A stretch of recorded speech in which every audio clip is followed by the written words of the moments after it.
السلام علیکم ورحمۃ اللہ۔ پیارے بھائیوں اور میری معززات ماں بہنوں اور بیٹیوں، بلوغ المرام کتاب الحدود باب حد الزانی، زانی کی حد کا بیان، سبق نمبر ہے 260 260۔ بسم اللہ الرحمن الرحیم۔ عن عبد اللہ بن عمر رضی اللہ تعالی عنہما ان النبی صلی اللہ علیہ وسلم ضرب وغرب وأن أبا بكر ضرب وغرب وأن عمر ضرب وغرب، رواه الترمذي ورجاله ثقات إلا أنه اختلف في وقفه ورفعه۔ عبداللہ ابن عمر رضی اللہ تعالی عنہ راوی ہیں، فرماتے ہیں کہ نبی صلی اللہ علیہ وسلم نے غیر شادی شدہ زانی کو کوڑے مارے اور جلا وطن بھی کیا۔ ابو بکر نے بھی کوڑے مارے اور جلا وطن بھی کیا۔ حضرت عمر نے بھی کوڑے مارے اور جلا وطن بھی کیا۔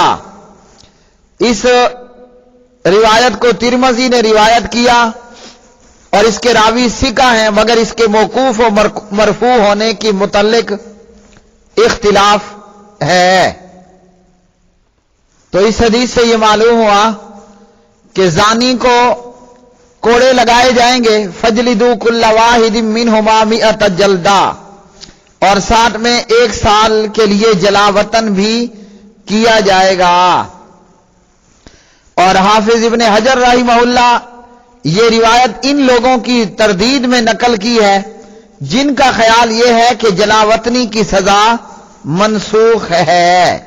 تو جب خلفائے راشدین کا اس پر عمل ہے تو یہ منسوخ کیسے اور کب ہوئی؟ اگلی حدیث، عن عبداللہ بن عباس رضی اللہ تعالی عنہما قال لعن رسول اللہ صلی اللہ علیہ وسلم المخنثین من الرجال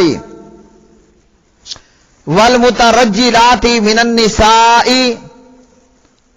وقال اخرجوہم من بیوتکم، رواہ البخاری۔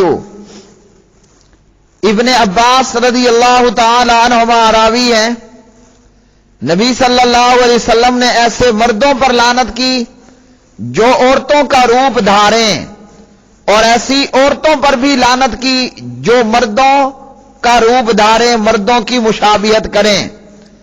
نیز فرمایا کہ ان بد کردار لوگوں کو اپنے گھروں سے نکال دو۔